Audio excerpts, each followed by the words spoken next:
Hi, and welcome to a very special edition of Ask the Manager. Today we have a few guests with us. We have William Keegan, who is town manager of Foxborough, and I had to make him take his Patriots t-shirt off before we started the show. Yep. And we have Kristen Las, who's our assistant town manager. We have Michael Hale, who is our general manager of Selco and former assistant town manager.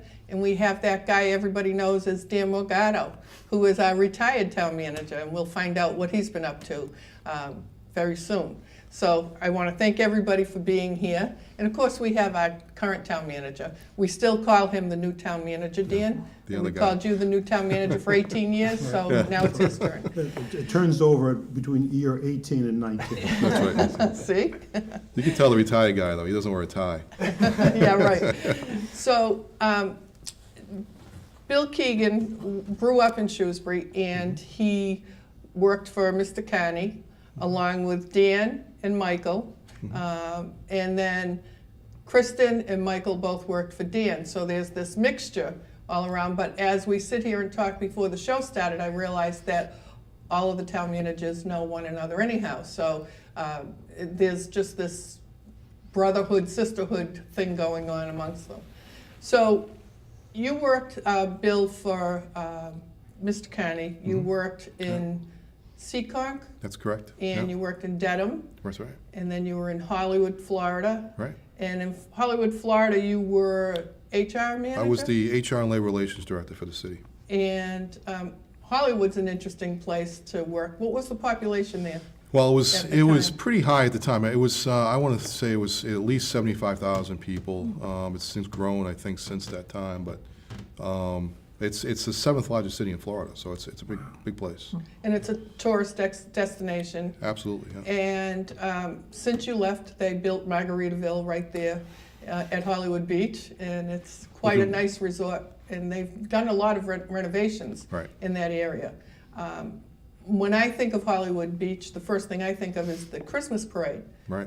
Did you used to match in that? I used to be a judge of that parade, A believe it or judge. not. So. It's amazing how many people fit around that broadwalk. They do, and that's actually that whole broadwalk was redeveloped after I left there, but it's really quite nice now, and they've done a nice job with fixing the entire beach.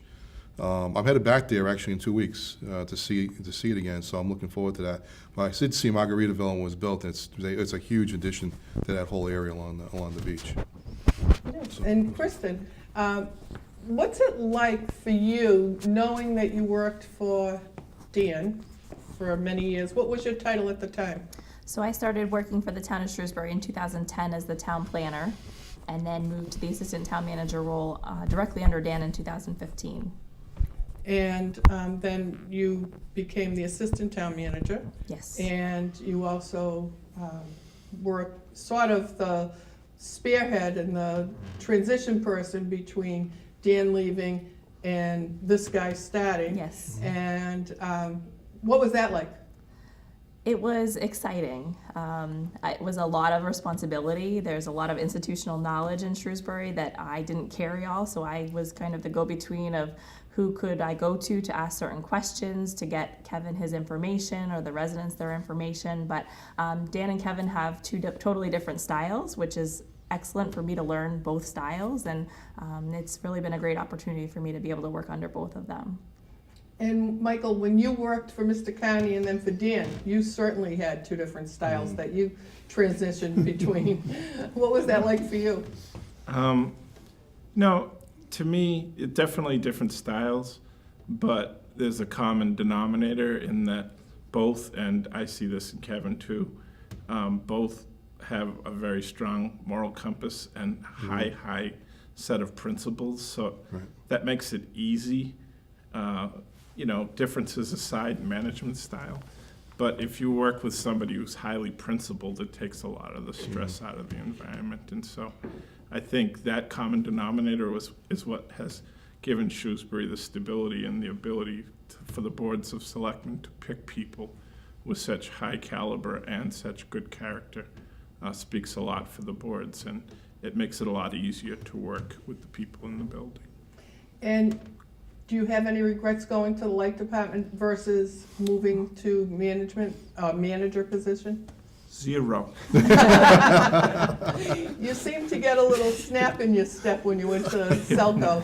You seem very happy No, there. it's different. I mean, the challenge, a lot of the challenges are the same, but there's not, it's the job that these folks are in has you out of the house 3 to 4 nights a week and then back in the office at 7 o'clock. So the Selco job is very, very challenging work, but you have most of your evenings to yourself, which takes a lot of the stress out of the work. So.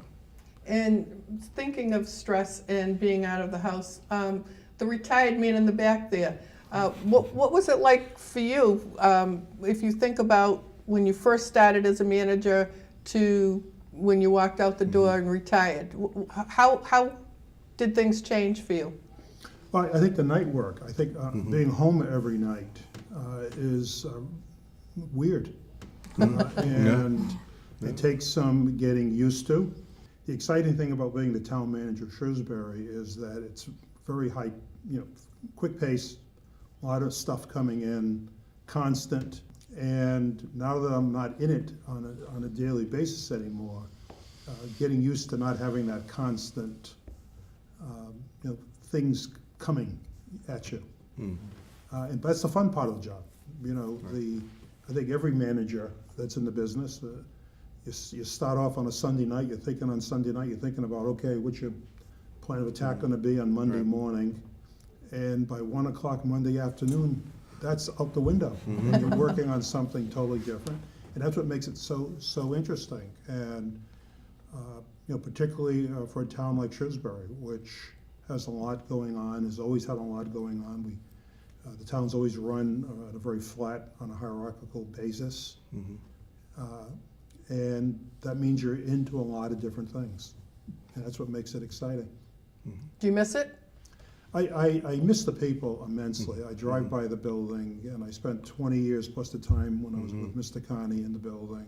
And Kristen had talked about the institutional knowledge and the culture. Michael alluded to the culture, and that culture comes from the Board of Selectmen. You sense it. The first time I came into the building, way back in 1980, it's a different sense in the building. The stability, the very calm atmosphere that the building has, you pick up immediately. So I miss the people. The work, yes, it's. I don't say it was. It's just different. I'm in a different place now. I feel good, and I'm so pleased. Kevin is doing just an outstanding job, as well with Kristen and the rest of the staff. I go into the building. When I do go into the building, the faces are changing. Do they know you? A couple have said, Frank, I overheard a couple say, who's the old guy? And I was a little back by that, but other than that, the town's, yourself, you lived here your entire life. Shrewsbury has always been a community changing. Now- That'll continue. Do you miss not getting the reports because they talk about reports coming in, or you read about the reports coming in and you don't have it in your hand? No, I don't, because I have. Not a bit. I have, I'm a satisfied taxpayer, customer, resident of the community. And I'm very so pleased that I'm gonna live in Shrewsbury for as long as I'm around. But he still has a police scanner in his office. And tell everyone what you're doing now. Well, I'm doing some part-time work in the labor relations area and Clark University. I took on a little, as they asked me to do some things, I've done some things for Clark University. Still teaching, obviously, but try to do a little marketing work with them and try to talk up the public administration program. So. And do you put a lot more pressure on your students now that you have more time to think about what you're presenting to them? No, Michael will tell you, right? Yes. You don't want to be a student. But you learn a lot. Yeah. Because every student gives Dan the highest marks of any of the people. Yeah. It's just, they work. They work. Yeah. It is an exciting time to be in the field of public administration.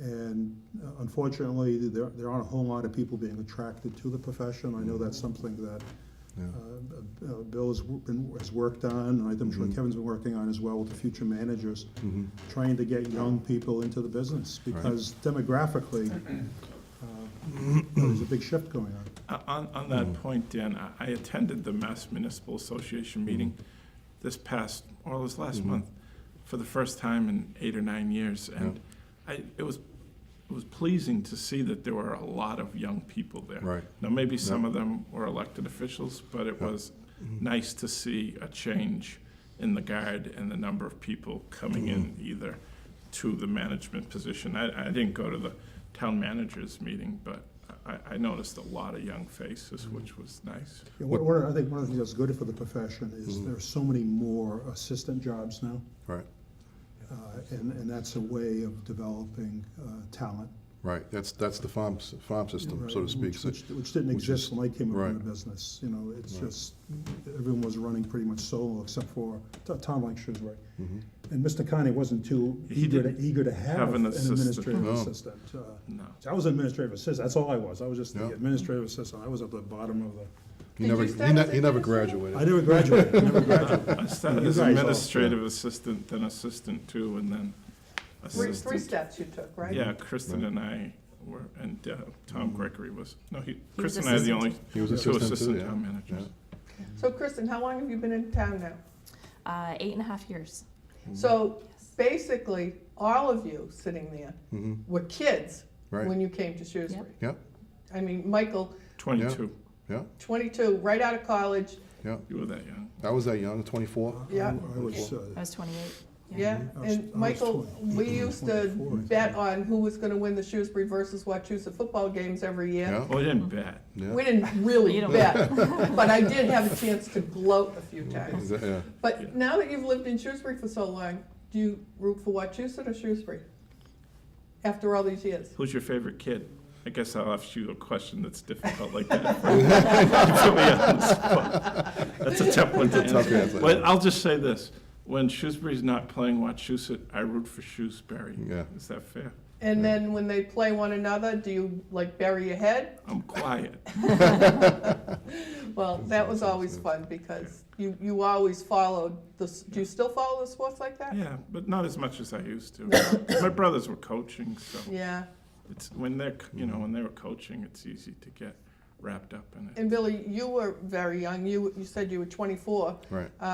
What's changed over the years for you? Well, the business has changed rather dramatically, I think, in many ways. One is the fact that the speed of which information travels now, that the biggest challenge managers face today is that it's a 24/7 job. It's not, because of the electronic devices that we carry around with us, you never have a free moment. And that's the biggest challenge, because people today, I think, live on social media, and they text and they email you constantly, and it doesn't matter if it's a Sunday or if it's a Monday morning or Tuesday night at 11 o'clock. They'll still send you information or ask you questions, and I try to respond. I do. I think people are surprised by that, but I try to do that.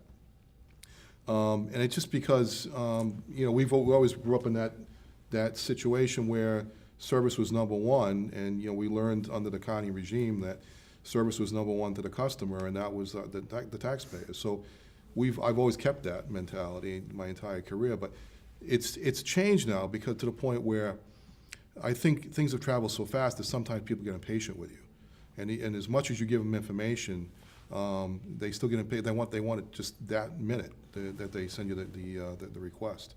So we've tailored our approaches a lot because of that, and we've used a lot more technology than we ever had before, and try to be responsive to that kind of dynamic. And we respond as well as we can under circumstances. And I think that's the kind of world we live in nowadays. I think the night meetings are, I remember you mentioned it earlier, the night meetings, but I remember having a conversation with Mr. Connie in his office, and he said, the night meetings kill me, Bill, And I had the same conversation with my wife the other night. I said, the night meetings are killing me. That's what happens. The older you get, the less you're tolerant for those meetings. But you get home 10 o'clock, 11 o'clock at night, it's a long day, and And then you're you start, thinking about what and you're happened. thinking about what happens. So you Mr. have Kenny used to go to the Y yeah. to swim after. Yeah, he after, slept. that's right. I That's think right. you would burn That's off. right. You would do that and burn that off, but. Yeah. And we how don't have a many chance of to you go invest. swimming after a meeting? I'll hit the gym, but I don't usually, and not after a meeting, though. It's usually in the morning or late in the afternoon, but I'm it's just personally cookies and milk. So. But I will say, just a comment about Dan. I saw Dan for the first time in a while. He actually did a JLMC hearing in my building in What's Foxborough. that? Joint Labor Management Committee, which Dan actually heads up now. And he came into my building, used my building one day for a hearing. He stopped into my office. I couldn't believe it. I said, "This isn't the same Dan Morgado." The strain was out of his face, and he was little kick to his step, and he looked great, and he still does look great. It was good to I see. looked poorly previously? I'm not going to comment on that. So, but quite honestly, it was just the fact that, when you're in the business, and you're going to learn as you get through this, is that it does take a lot out of you, and it's the nature of the beast. It's But going to take a few years before that It happens. takes a few to you, years, though. Yeah, it takes it. But I will tell you that anybody who's been in this business and worked, and had successful careers like we all have had, that it's a very rewarding business in many ways, and you get to do a lot of neat things. Like go to Patriots games? Go special to Patriots games? games and be on the sidelines with the crafts and stuff like that. But, quite honestly, that is just one part of it, but it's being a change agent in the community, that we're a place. I went to Foxborough at a time when my predecessor had basically been run out of town, which was not a pleasant situation. And we're able to change that whole situation around, and to the point we have a really good working relationship with the craft organization and with the community, and we've really developed some really positive working relationships throughout the community now. So that's been nice to see that, and I've been very proud of the fact that we've been able to change that around. Do you have anything that you'd like to say to them now that you're sitting over here and they're over there? Well, first of all, I appreciate everyone being here. And That's great. it's a pleasure for me, and I've gone 19 minutes without having to talk, so that's a good thing on Ask the Manager. But there's a lot of things that tie us together. Obviously, the management, but seeing Hollywood, Florida. When I was finishing up grad school, I flew to Hollywood, Florida to interview for a position. I was offered a budget analyst position there and at the United States Department of Energy, and I went to D.C. So that's just interesting to connection, me, yeah. that little connection. But And don't forget your connection with Dan. You both grew up on farms, that's right. Yeah. and you both like race cars. Absolutely. Yeah. Yep. And what do you think of the Daytona 500 results? It was good. I watched it. It was a pretty good Have you race. created a new person to No, follow? I can't do that. How about Dan? I'm into the sports cars. That's my thing. Yeah. And it's a shame to see that much equipment get torn up. Yeah. I watched a little bit of the truck race on Friday night, and I think they had like 6 or 7 trucks that Yeah. weren't damaged by the end. Yeah. And on Sunday, they had 8 maybe. Yeah. Just- Wow. it's just- a lot of carnage at those. It's, Yeah. it's a shame, and that they do that. But it's amazing the different common themes and the thread that connects all of you in one way or another. Right. So we've talked about what you've been doing today. I want to know, Dan, do you watch this show? No, I don't. Do you watch Lights Cable Action? If I'm flipping channels, I may stop for a minute or two, Michael. But I'm just, you're into it, and then you say, look, I'm done. It's another generation, and I'm ready and able and willing if I'm needed for something, but everything's under control. There's no need for me to. So he's Yeah. telling you that he's willing to be on a committee if you're ever There you looking go. for Well, we certain types of committees. if you remember, we brought Mr. Carney out of retirement and put him Yeah. on the Building building committee, Yep. for the high school. And drove the price up, right? Well, he talked about a pool. Yeah, I know. And he said, well, Dan, I don't think that having a pool would be fatal. And I said, to whom, Mr. Carney? He was funny. To whom? Yeah, former town managers don't make good committee members in many ways. I don't So, think Mr. Carney paid a lot of attention to and watched the meetings after he retired either. No. He used to come in maybe once every other month and Yeah. check in with the boys. That's right. That's what he right. called And us. he'd come in Yeah. occasionally, he'd say to me, Dan, tell me what your thinking is, X, Y, and Z. And I'd give him testing my him. thinking, and he, in typical, it was like, always talking like talking to Yoda. Yeah, it's like, He gave me his typical, oh, and I don't know whether he was thinking, this guy's a lunatic, or he agrees with me, or anything good like answer, that. bad answer, you don't know. But he would come in, and, yeah, he'd check in, always supportive. Mr. Yeah, Conning was absolutely, incredibly yeah. supportive And you know, individual. I mean, that's what Dan has been of me, you know, Yeah. anytime that I've ever asked a question or had him come in, Yeah. he's come in and he sneaks in the back door like he told me he would and doesn't Yeah. make a big scene about it, or we talk in the hallway if he's in Yeah. there for another reason, reason other than to, check in with our office, but he always checks, on Kristen's kids when he comes in, and, I can tell that he misses the people, but he's, been an asset for me and help to me, anytime I've asked. So do you call him Yoda? No, Yoda too? in order to be Yoda, you have to, I use more words in an hour than Mr. Conning would use in a day. Now, that's true. That's accurate. You know, when the job, we talked earlier about when the job came open, when Mr. Connie's announced his retirement, I was on the fence, well, as so many people were, who's gonna apply for the job? I mean, and I called him, and I was in Grafton at the time, which Kevin and I share that as well, Yeah. both with the town in of Grafton, another Grafton, great yeah. community to work for. And I called him, I said, Mr. Connie, what do you think, you think I should apply for the job? And, I was really looking for this great advice, and he said to me in typical Yoda fashion, oh, the job may not be open for another 40 years. True. And that was True, a yeah. typical Connie response, Yeah, right? that's right, Yeah. yeah. Just, make up your mind, just, Right. Mr. Carney was all business from 9 to 5. Yeah. But at 5 o'clock, when he'd go next door, at the time the lunchroom was next to our Yeah. office, he would wash his coffee cup out. Mhm. And the custodian at the time was retired postman Vic Sona, just Oh, my absolutely God, I wonderful remember man. those are great, And great he times. would give Yeah. Mr. Carney the needle and the hardest time every night, just Yeah. digging him on it. Yeah. And Mr. Carney would open up and relax. Yeah, It was that's it was right. really kind of nice to see, because Vic would He just really go at him. welcomed that. He welcomed that. It was clear, It was and it was entertaining as hell to watch. Yeah. But it was great to see that other side of him Yeah. that came out, and I'm glad you saw that, because I used to see that every night, and it was a riot to watch. But yeah, he had that different side to him that most people never saw. And then there would be the conferences with Mr. Baker. And then Yeah, I did. Oh, yeah, I didn't yeah. stay there during Him this. and I wasn't there when Ed Mr. Holland. Baker's time. Yeah. Ed Holland too. Yeah, the they'd come same thing. down. Yeah, have their It was conferences. sort of like, pickle barrel time. Yeah. They were fun times. So they're the ones who kept him in a certain mindset, Yeah. just in case we were able to change his mind along the way. They'd Well, put I it back. don't know if they set him. I think he set them. Oh, did he? Was the way it typically worked. Yeah. And Dan's right. I mean, the way he operated was, he was a man of few words, but you just knew when he approved or disapproved. I mean, it took me literally 3 years to get him to change the phone system in town hall, and finally, he relented. And and at the end of that, when I left, the entire staff gave me the old phone to take home because they were so thrilled that they finally had a new phone system.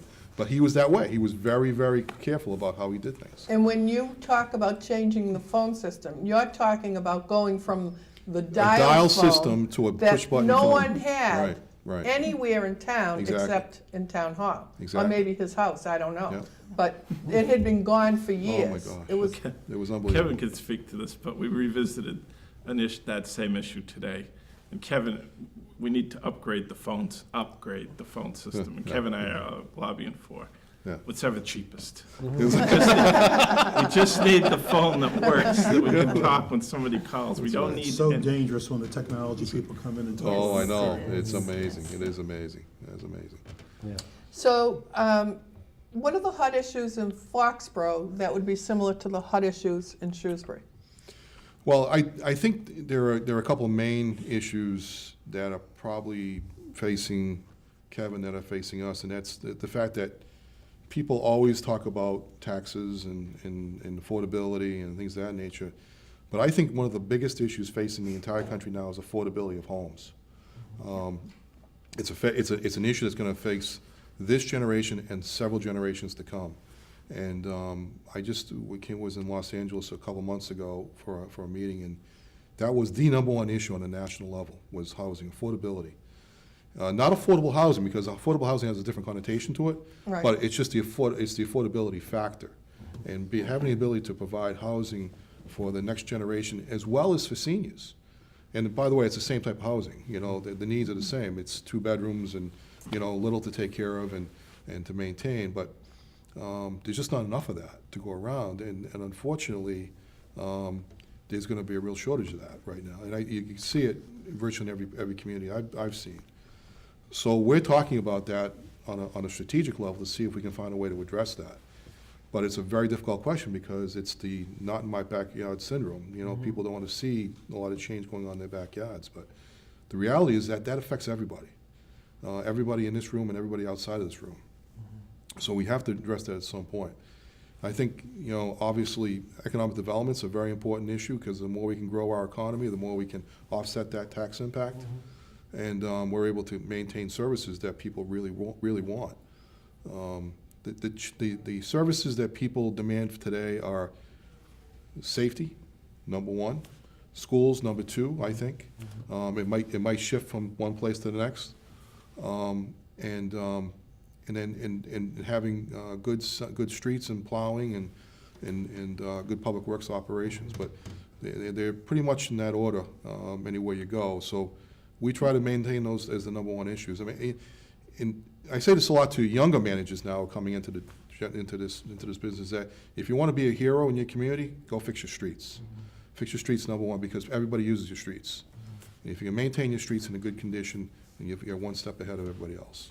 I think to add to that, Bill, that balancing all the housing needs and the economic development needs Right. is a lot of interest, especially in the up-and-coming generations who are about to buy homes. Right. They're very concerned with the climate change, so Right. finding a balance That's right. between Right. more development Yeah. and climate impacts is Right. really Right. difficult. I agree. to ask. You guys are talking about Florida, they continue to have, this past year, they had all kinds of, water quality issues, algae blooms. Yeah. And there's just no thought given to taking the foot off the gas. And there's no connection being made between, build. Right, right. Wider highways, more stormwater, more runoff. Right. And the problem they're having where, if you talked about Hollywood Beach, Yeah. Beaches in the Tampa area, St. Pete's area being closed because the infrastructure, the stuff that people don't see and they really Right. don't talk about, in The the list of underground stuff, things. the underground things. It's almost upside down. It's Yeah. infrastructure, Yeah. number one. Right, Because without the infrastructure, how do you support public right. safety? How do you support yeah. education? But I think the real issue for managers coming up is how do you handle the disparity in wealth from Right. community to Yeah. community? Yeah. You're currently with right. a community that on the wealth scale does very, very well. But there are communities not that far from where you are that are in that situation. And they're dealing with school enrollment That's right. issues, facility issues, and they just don't, because we're so dependent on the property tax. Yeah, I mean, Right. I saw a report that came out this afternoon, and I'm sure Bill wasn't at his desk to see it unless he looked at it on his phone, but, we all get DLS updates from the Division of Local Services. Right. And it looked at equalized values, which is a way to equalize all the Yeah. property values across the state so you can compare from community to community. And, in the last 2 years, the equalized valuation in Boston changed greater than 20%. Wow. It increased Yeah. by more than 20%. Yeah. And, the lowest category, 0 to 5%, there was no decline anywhere. Shrewsbury was in the 5 to 10% range from what I see, but that's in 2 years. I mean, that's Right. growth that it helps when you set the tax rate, but Yeah. who can afford to continue Right. to? And- if you're not in the door already, how do you get in the And door? within a 15-minute drive of Boston, there's one city that borrowed $14 million because they had deficits they couldn't close in fiscal 18 and 19. And, they're reporting a $5 or $6 million hole in 20. The disparity, it's just, Right.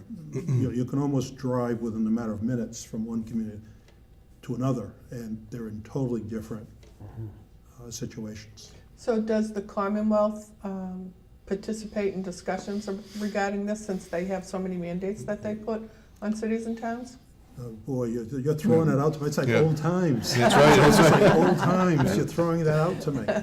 Look, we have problem with cost structures. Isn't Yeah. that continues to be the Yeah. issue, cost structures? Right. We're still haven't licked the pension question in so many communities. Right, We haven't licked the OPEB question in so many communities. Mhm. And then there's the deferred maintenance of our Right. infrastructure. yeah.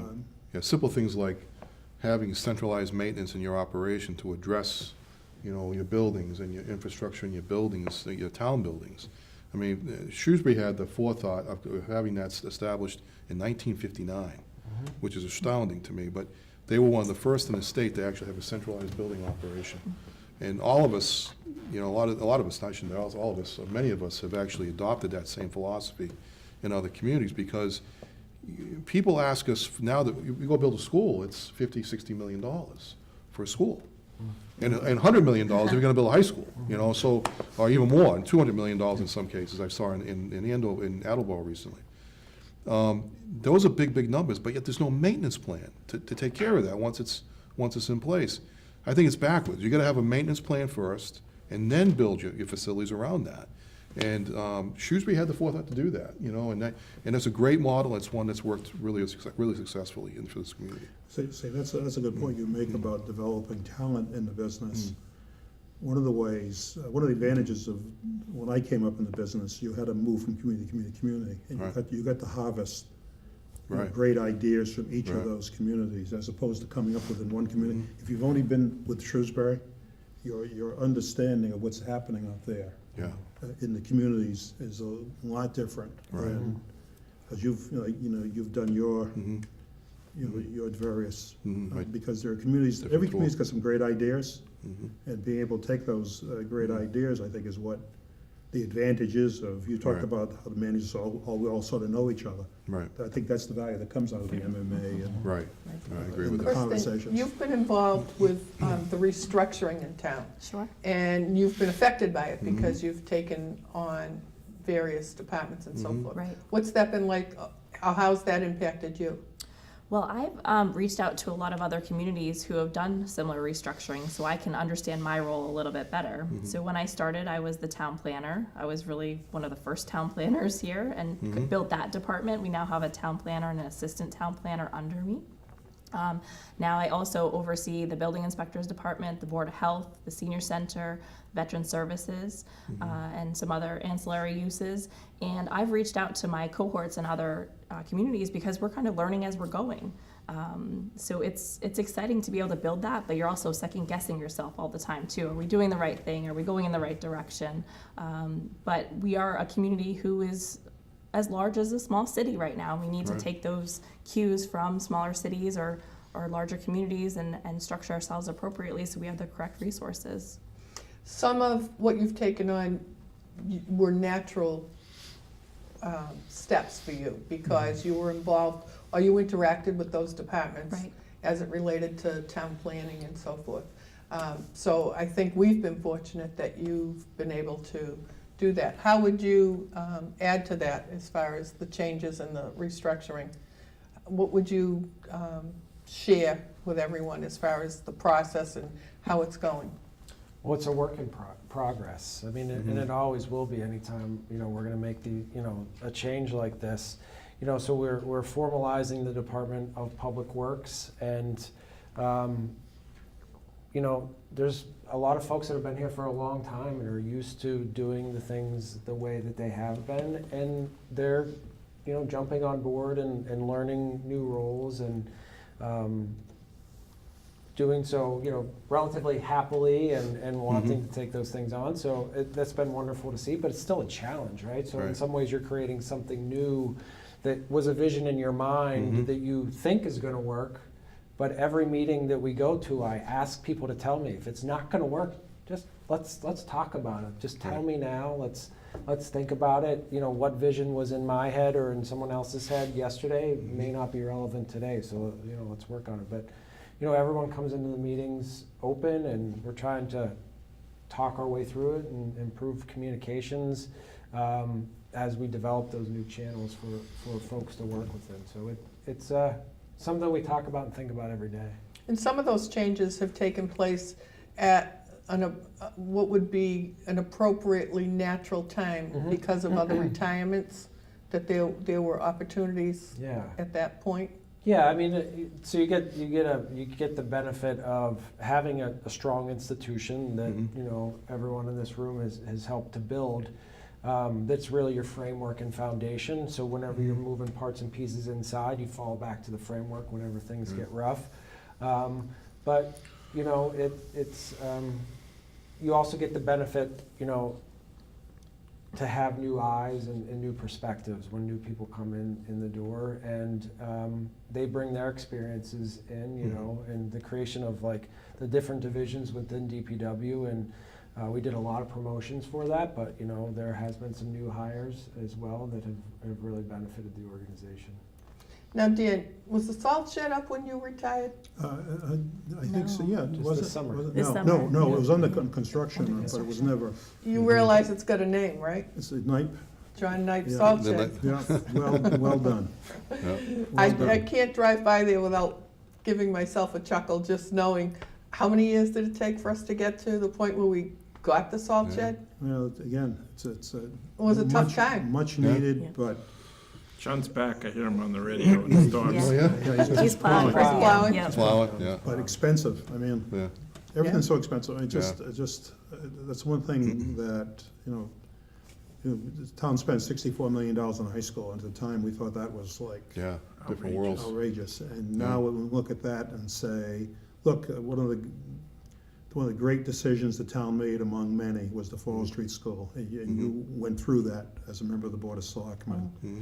What you paid for that facility and the utility you're getting from it today, pennies, pennies. But it wasn't easy, because at the time, it was a large sum of money. Now, Bill, what's your town setup regarding buildings related to your police station? Is it Well, we have- one or multiple? We have a public safety building, which was built about 10 years ago. It was probably one of the newer model designs that have come out in the States. Really well built, really well designed. Fire is on one side to the right, and the left is all the police department with central dispatch. But we are going to regional dispatch, which will be starting on July 1st, with the towns of Mansfield, Norton, and Easton. And so we're very excited about that prospect, because that's going to really free up some opportunities for us as well. But we are looking at a satellite station, particularly if we do a lot more development on Route 1, which is up by the stadium, because we think that we're going to see a shift in terms of call volume heading in that direction.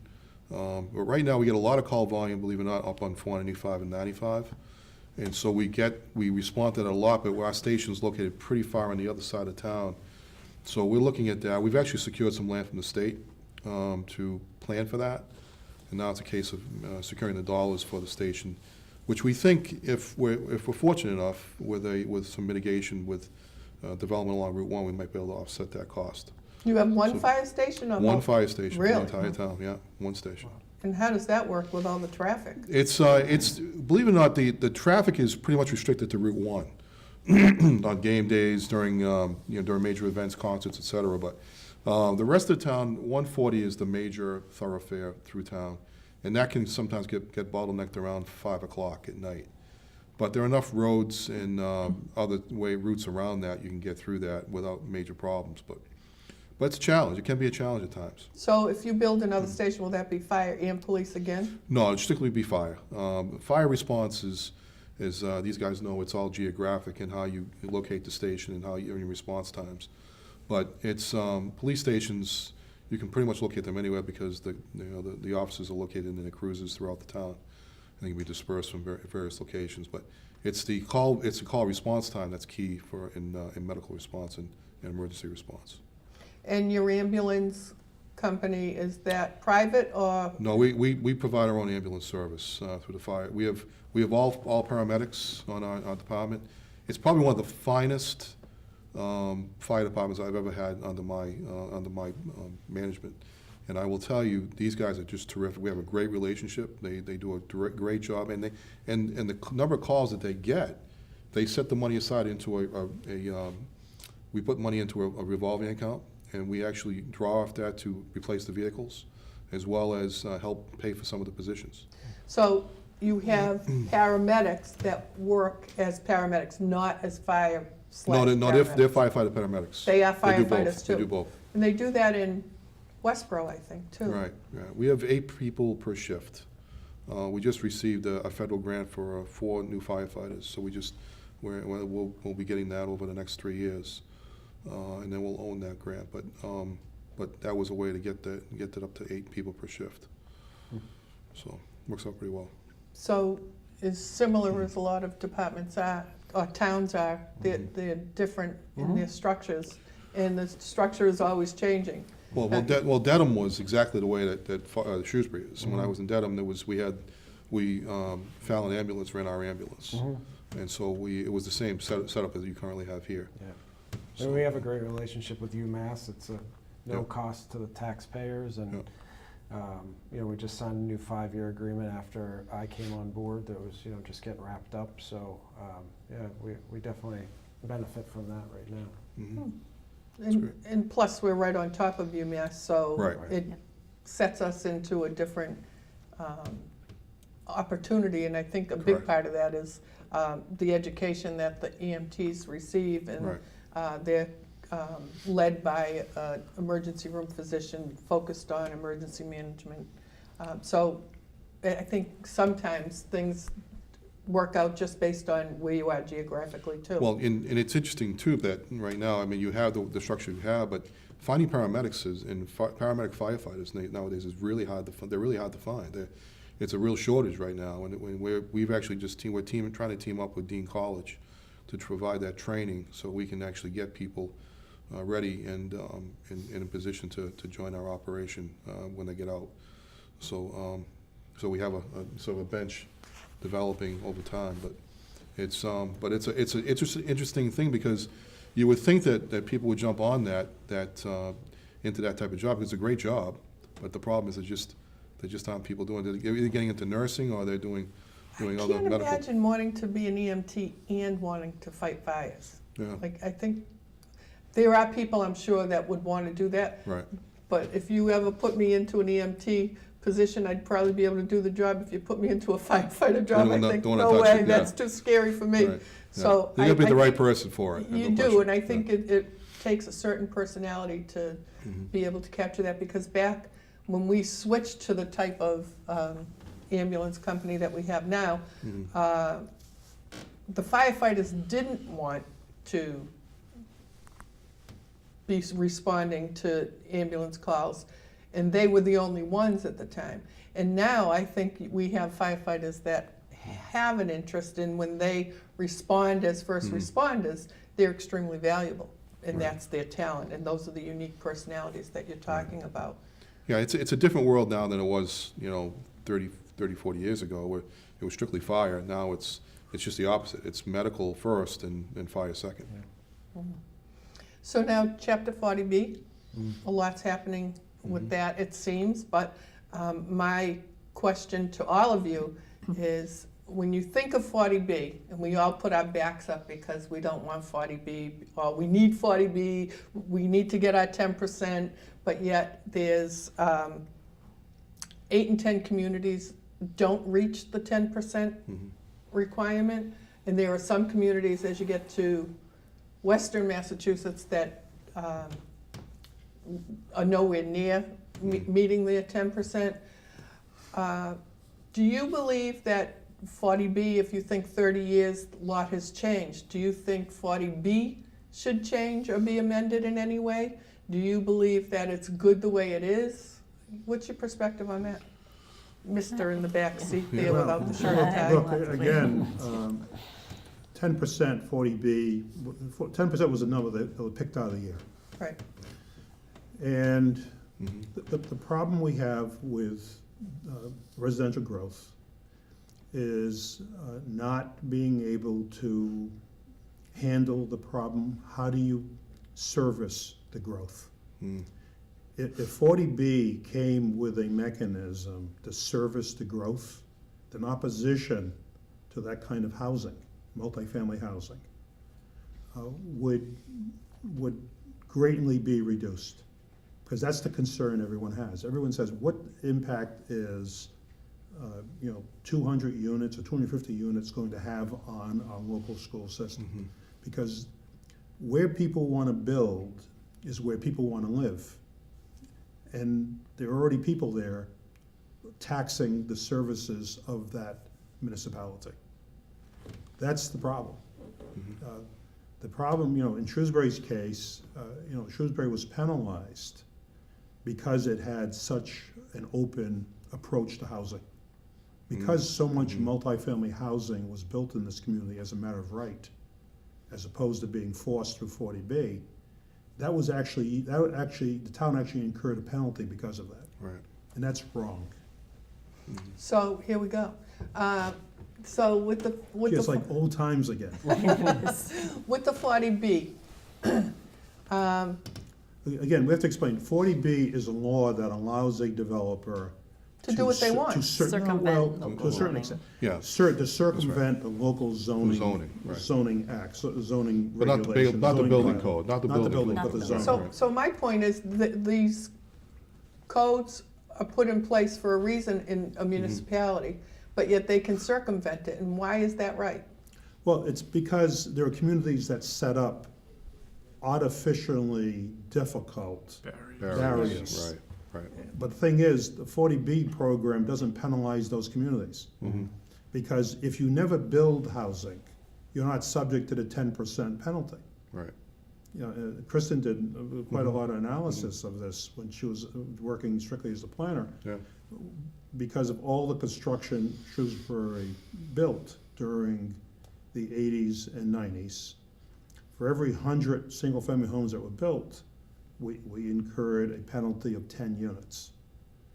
Communities that had high barrier communities that just happened to be to the east of us, if you didn't build the initial 100 homes, you don't have the 10-unit Right. penalty.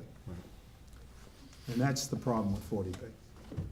So we're actually in a position where we have 12% affordability, because we just took on a couple of projects that were built right along 95 and 140. But it's an interesting dynamic, because the 40B concept was built around the concept of building affordable housing, right? Right. But if you look at those units in 40B, what's the affordability factor? 25% are affordable if it's a rental Yeah. project. Right. 100% are affordable if it's a for sale project. Right, so therein lies the challenge, is the fact, and what's the affordability factors, is that keeps changing as well. Right, it's really You know? only 80% of Yeah. area median income, where affordability really needs to be at 30 to 50% of Exactly. area median income. So, But Bill's point is that the units that aren't housing folks that qualify for this moderate income, right, they're able to jack those rents to the sky. Right. So Right, in many exactly. instances, a new 40B project actually is setting the high water mark for rents in that that's community. exactly right, they're trying to offset that, Right. Because The cost of they're the able loss to of the take units. those higher right. rents in order to subsidize them. So it needs to be, the law needs to be looked at from that perspective alone, because it's not really achieving the goal, which was to create affordable housing Right. for communities. And that in and of itself is challenging. Which But, brings us you know, full circle back to the your issue, comment. the point I made about earlier, affordable. which is what are we doing here to address the affordability factor for seniors and for millennials that are growing into the system? Right, so Shrewsbury, we're before the Board of Selectmen on Tuesday night to update our housing production plan, which Right. doesn't only look at 40B housing production, but Right. should we incorporate accessory dwelling units? Should we incorporate Right. larger scale housing developments, more mixed-use developments? What does the town want to do to move forward for Yeah. that In type of in use? theory, Shrewsbury did everything that the housing advocates claim will reduce the cost of housing. Small lots, Yeah, Right. cluster development, in-law intensive apartments, development, multifamily as a matter of Yeah. right, yeah, right? But if you notice, that didn't decrease the, didn't make- affordability. Didn't increase the instances of affordability, right. because people want to live in Shrewsbury. So. And we know why, because it's a great place to Well, live. it's a really well-run town, and it has been for many, many years. And not only that, but it's the fact that your education system is a good system. You know, people go to schools, go to towns because of the school system. That's the reality. And I think if you have a good school system, you know, it just supports the value of your homes and your properties. Right, when you say build, it's like there are 50 or 60 communities in Massachusetts that everyone wants to live in. Mhm. When you say, is that a fair? That's number? a fair number, yeah, that's a fair number. You know, you said school system, and automatically I thought Dr. John Collins died recently, and Shrewsbury's lost a wonderful citizen. Yeah. Because when he retired, he took on a whole new world for himself and continued to contribute in many places, doing many things. And he was a An great man. incredibly kind man. He was, Right? absolutely, He absolute was, gentleman. I mean, I would get a note from him Yeah. from time to time, Absolute gentleman. encouraging, just a kind man, a great educator. And he has a nice family in town too. Right. So, I didn't want to go by that. Now, marijuana. Mhm. We're reading in the news now that they're slowing down on this type of marijuana sales and they're making adjustments. How is that impacting Shrewsbury's going forward? Well, I don't know if any of the changes they're making right now are impacting us. Our businesses are still going through the local approval process, special permit, and other zoning regulatory matters. So actually the first one, Prime Wellness, is on its way for consideration for their retail establishment license at the Cannabis Control Commission. So, you know, we'll see how long that takes, but, you know, this is an industry that is obviously brand new, and there's gonna be a lot of push and pull and false starts and things like that as the Cannabis Control Commission figures out how to manage things. You know, I was looking at legislation that's out there, especially on Representative Kane's, you know, email or website earlier today, and there's a lot of tweaking that folks are looking to do to tighten up those loopholes and other gray areas within the law to make it better for municipalities. So. And I think it's good that they're making the changes. They're not waiting, they're just acting on it and making the changes. Are you affected by that in your community? We actually, interesting enough, Foxborough is one of those communities that voted not to do marijuana. I mean, we have enough going on as it is with the stadium there, and so we chose that if we're going to do anything, it would have been on Route 1 anyways, and we didn't want to conflict that with the things that are going on there right now. So we chose not to go in that direction, and it's an interesting dynamic because at the time when that was being discussed, I think most people are really afraid of it. But then if you look at, you know, the opportunities it presents financially Yes. for the community, it actually is something that has to be looked at. And quite honestly, if it's a regulated industry like it is, it's highly regulated. It actually might be okay. So will Foxborough, I don't think they will. I just Take a second it's look, it's or- it's a conservative community, and it passed rather significantly that, you know, they wouldn't go in that direction. So I don't see it happening anytime in the near future. But who knows if it catches on and is very successful, and there's a lot of success stories around the state. Maybe we'll take another look at it. and how does Foxborough compare as far as with their light and cable? We don't Since we have such a wonderful department in town. We don't have a light and cable operation. At all? We depend on National Grid for our electric, and cable is through Xfinity or Comcast and Verizon. And quite honestly, we have a good relationship with National Grid, but when things go down, they go down, and we try to get them up fast, but it's nothing like Shrewsbury does or even Mansfield. Mansfield has one next to us, and they do a terrific job as well. So did you hear that, Mike? I did. Yeah. Just want to make sure everybody hears it. You talk about the housing and working with Dan for so many years and being on the same page with him. When you go to more of a entrepreneurial or business operation like Selco is, those 500 housing units are 500 new internet customers. So That's you right. think about things much differently than you do in a controlled, how you keep down expenses. I look at I'm trying to grow the business. I look at 63 first graders, that's not. Yeah, and I'm looking at 500 new internet customers, so it's different. Yeah. And you're doing, I don't even know what it's called, the new type of, Advanced metering. right. So no, we commissioned a study in 2018 to look at our next generation of the cable plant, so to speak. And we have one of two avenues to take. One is an upgrade of the existing systems that could get you to what everybody talks is a marketing term, gigabyte speeds, to accommodate next generation of broadband consumption with all devices being connected in your home to the internet. You're going to need much more broadband or fiber to the home. And we're leaning towards a fiber to the home deployment. It's very expensive. We have put aside some money towards it, but it would require a borrowing. And we're going to study that issue for the remainder of the calendar year 2019 and make a recommendation hopefully sometime early in 2020 as to what route we're going to take. In the interim, we're deploying a lot of fiber throughout town because whichever option we take requires additional fiber. So if you see the Phoenix trucks or the Selco trucks out on the major thoroughfares, we're deploying fiber and getting ready for a major upgrade. That's amazing. It seems like we just did that, but we didn't. It was quite a few years ago. Yeah, I think the last upgrade was like 1999, maybe done, and then 2006. That's amazing. Yeah. Yeah. Now, and 20 years I also have to compliment my husband called because he had questions about phone, what do you call it? The help desk? robocalls. Oh, yeah. And he spoke to someone at the help desk. He was having such a good time talking to this person. I thought, do you know who's on the other end of the phone? They were great. Their customer service was great. So No, I think, my compliments. our costs to run a help desk are expensive, but I think the customers appreciate it, and that the benefit of that is, we're locally owned, and we owe that to the customers. It's added As opposed value. to if you had It's added Xfinity, value, you might get somebody Yeah. in Nebraska who Singapore knows or nothing something about like the that. community answering your call. And so he set up that robocall block thing.